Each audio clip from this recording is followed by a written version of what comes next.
Caught on camera, the mayor of London goes completely silent when confronted over enforcement failures, toll roads, and broken promises.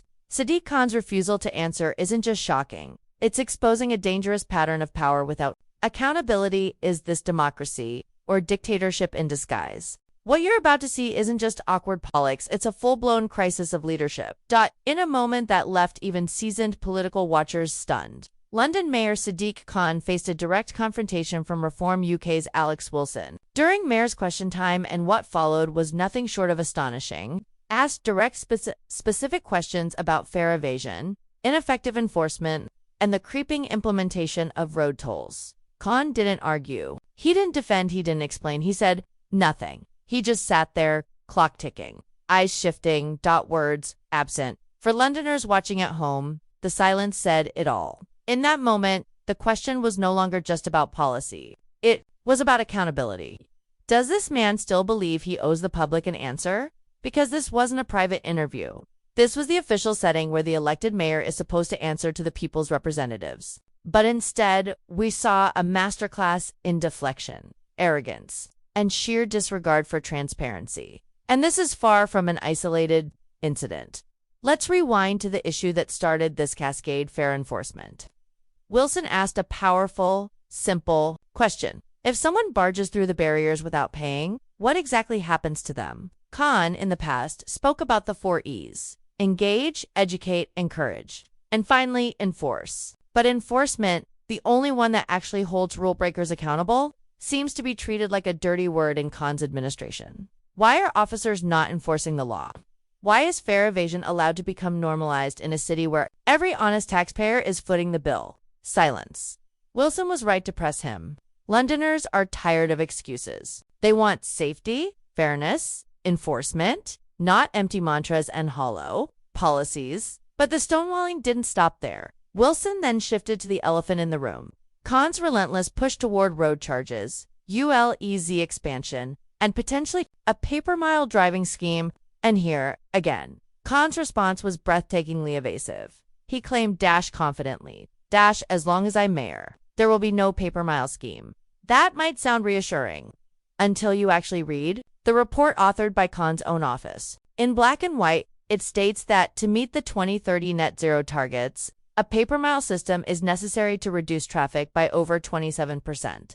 It's in his own climate strategy document. So what is it, Mr. Mayor? Is it your policy or not? Because you can't deny the existence of a policy you personally signed off on, unless, of course, you think no one will read it. Unless, of course, you're hoping to push it through quietly, without debate, without consent. But it gets worse. Neil Garrett, a conservative assembly member, took the opportunity to call out this exact contradiction. He pointed out, rightly, that Khan has a history of saying one thing and doing another. Let's look at the record. Khan said he wouldn't expand ULEZ. He did. He promised no building on the green belt. Now he's building on it. He ruled out road pricing schemes. Now they're openly being modeled in his policy documents. And when challenged on all of this, again, no honest answer. Just deflection, silence, and more word games. If the mayor of London cannot be trusted on his own words, then what is left of public trust? Even more disturbing is how none of the major political parties, except Reform UK, are daring to challenge the 2030 net zero agenda itself. An agenda that, according to Wilson, could cost billions, damage livelihoods, and turn London into a nightmare for motorists. Let's make something very clear. This isn't a war on pollution. This is a war on drivers, a war on ordinary people trying to live their lives, commute to work, and care for their families. Under Khan schemes, you're no longer free to move around the city unless you pay for the privilege. Unless you obey new rules. Unless you submit to monitoring and control, don't believe it. Just look at the Blackwall Tunnel. This time, last year, free. Now. Toll implemented, no mention of it in Khan's original manifesto. No clear public vote. Just quietly slipped in, without transparency, without respect. A new tunnel was built. That one's told to so who's been fitting here. Certainly not the average Londoner who just wants to get from point A to B without having their wallet drained and their freedom chipped away. And when a record-breaking petition from Greenwich residents demanded a stop to the tolls. Ignored? Khan's response: it's a consultation, not a referendum. Translation: if you don't give me the answer I want, I'll do what I want anyway. That's not leadership. That's rule by decree. And this trend is spreading. Whether it's ULEZ, low-traffic neighborhoods, or new congestion zones, the pattern is the same. Restrict, charge, and ignore dissent. It's a democratic breakdown happening in real time. A mayor who no longer answers questions, who no longer respects public petitions, who hides sweeping policy changes behind consultation paperwork and buzzwords. This is the uncomfortable truth. Londoners are being managed, not represented. They're being told what's good for them, rather than asked what they want. And with 2030 looming, the scale of what's coming is truly alarming. If left unchecked, these climate-driven policies will morph into something far beyond congestion charges. We're talking carbon tracking, driving quotas, and a city where your right to mobility depends on your carbon usage for the week. Sound dystopian? It's already being discussed.